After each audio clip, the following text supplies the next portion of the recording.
Olá, sejam bem-vindos a mais um vídeo do canal Vida Engenharia. Se você quer um piso com caimento correto como este do vídeo, ou se você quer um piso perfeitamente nivelado, saiba que o segredo está no contrapiso. Um piso acabado de construção é composto por várias camadas, e a camada responsável por garantir o correto caimento ou o nivelamento é o contrapiso.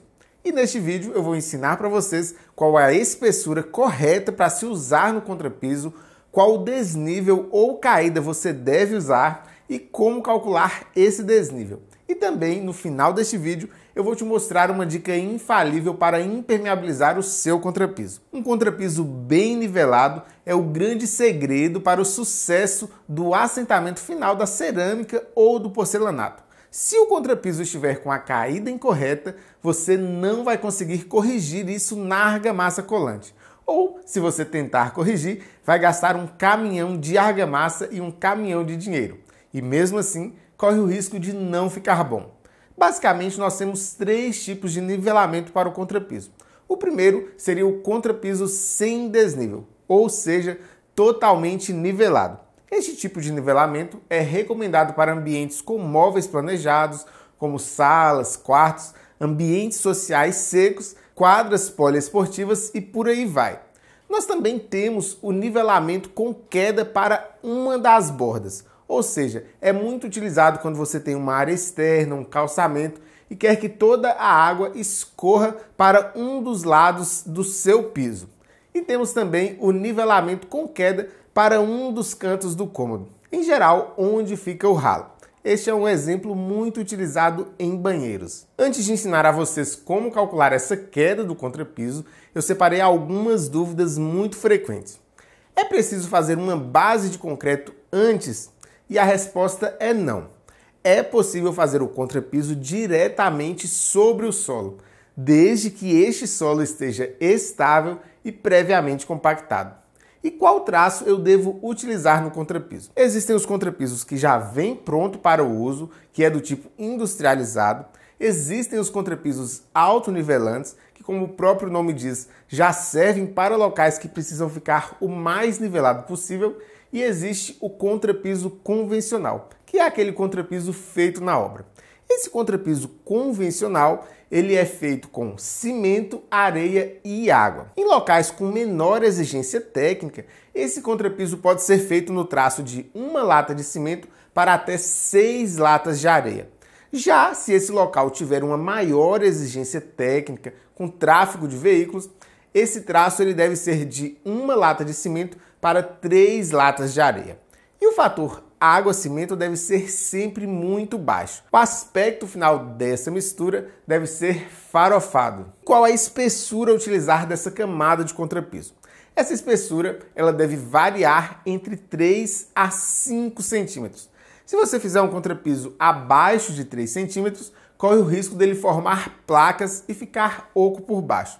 Já se você fizer ele acima de 5 centímetros, corre o risco tanto de você desperdiçar material e também de você sobrecarregar a sua estrutura. Mas e aí, qual a percentagem eu devo utilizar na queda do contrapiso? Primeiro vamos falar dos ambientes molhados. Se estivermos no banheiro, aquela parte onde fica a pia, onde fica o vaso, deve ter um caimento mínimo. E esse caimento pode ser aí na faixa de 0,5%. Se você fizer um caimento muito grande nessa parte, vai ficar ruim até mesmo para você assentar o vaso sanitário. Já dentro do box do banheiro, aí a situação é diferente.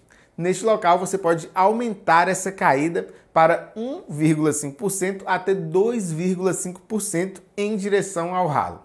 Os pisos externos, o ideal é que você deixe pelo menos aí 1,5% de desnível ou em direção ao ralo ou em direção a um dos lados aí do ambiente. Já quando a gente está falando de ambientes não molhados, como quartos, salas, é indicado que eles fiquem o mais nivelado possível, ou então com um caimento de no máximo 0,5%, pois um desnível exagerado nesses ambientes pode afetar a instalação do mobiliário. E agora, como calcular essa percentagem?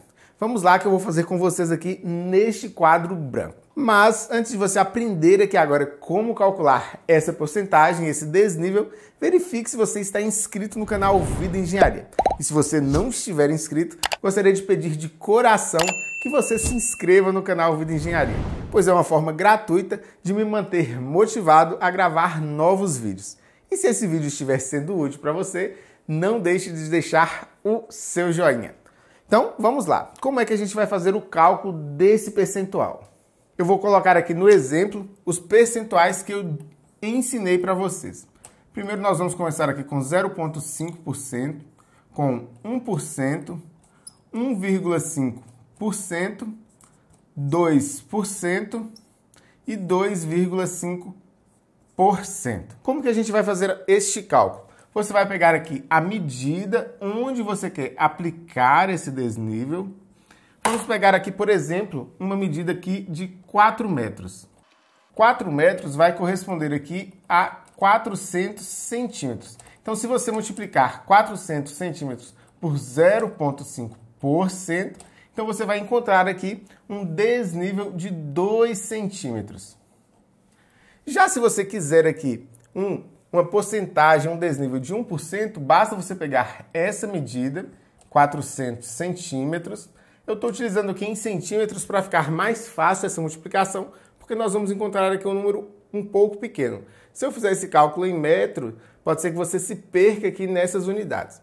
Então, 400 centímetros vezes 1% vai ser igual a... Como você faz esse cálculo de porcentagem, né? Basta você multiplicar aqui pelo número, ou seja, 400 vezes 1 vai dar 400 e dividido por 100, ou seja, você corta os dois zeros. Resposta, 4 centímetros.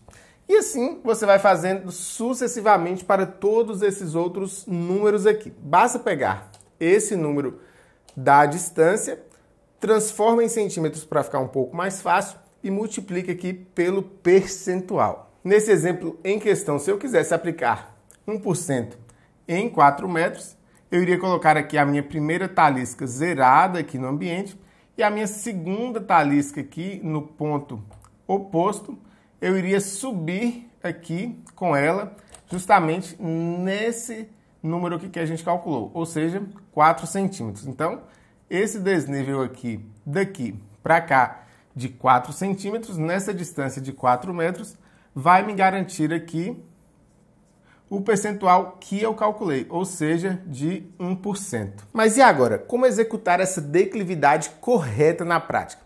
Isso aí é feito com a ajuda de taliscas, piquetes, réguas. Você vai utilizar o que você tiver disponível aí na sua localidade.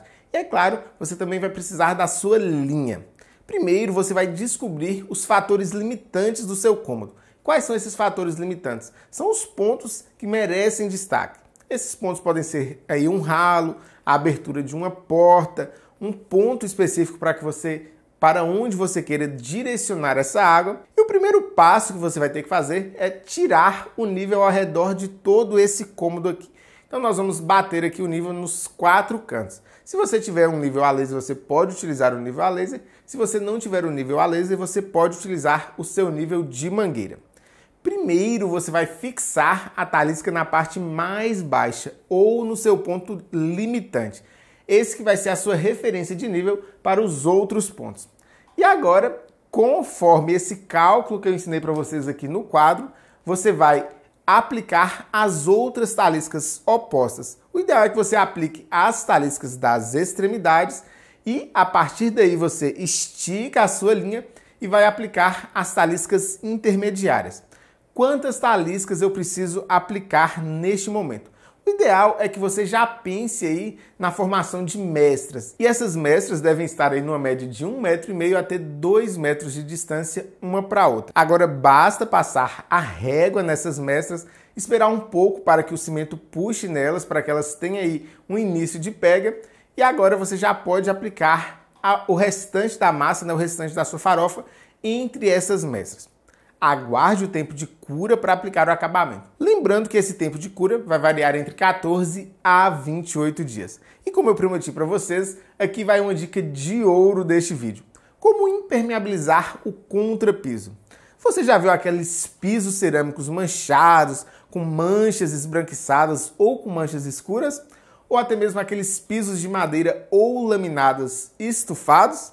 Isso é causado pela umidade que vem ali do contrapiso, seja um contrapiso mal curado ou uma umidade que está vindo diretamente do solo. Mas e aí, como impermeabilizar esse contrapiso? Algumas pessoas utilizam lona plástica no solo, porém, eu não considero essa como sendo uma solução permanente e efetiva. Primeiro, que a lona pode facilmente rasgar ou furar durante a execução do contrapiso, e segundo, que o plástico, com o passar dos anos, ele vai se decompor. O ideal é executar o contrapiso com um impermeabilizante diretamente no traço. Mas e aí, qual impermeabilizante você deve utilizar? E eu fiz uma ampla pesquisa nos produtos disponíveis no mercado e descobri que a grande maioria dos impermeabilizantes não é recomendado para contrapiso, pois a massa do contrapiso ela é farofada. E esses impermeabilizantes comuns não conseguem agir de maneira efetiva nessa massa. Porém, eu descobri um impermeabilizante com indicação para contrapiso. E ele é o SOS Concreto da Dry Leves. E o melhor, acima de tudo, eu ainda consegui um cupom de desconto para você que é o meu seguidor. Acesse agora mesmo o site www.escutovelho.com, coloque o SOS Concreto no seu carrinho e utilize o cupom de desconto VE5, ou seja, Vida Engenharia 5. Basta você lembrar que você não vai esquecer este cupom de desconto. E aí você vai obter 5% de desconto na sua compra. É ou não é demais? Agora, me diz aí nos comentários se ficou mais alguma dúvida sobre contrapiso. No próximo vídeo, eu vou ensinar para vocês como nivelar um contrapiso de banheiro com um ralo de canto. Muita gente faz errado e só descobre na hora de assentar o revestimento. Ou pior, só o dono descobre na hora que ele vai tomar o primeiro banho. Não se esqueça de se inscrever no canal Vida Engenharia, deixe o seu like caso você tenha gostado desse vídeo e se foi útil essa dica, se você quer mais dicas como essa, se inscreva aí no canal Vida Engenharia. Vejo vocês no próximo vídeo e fui!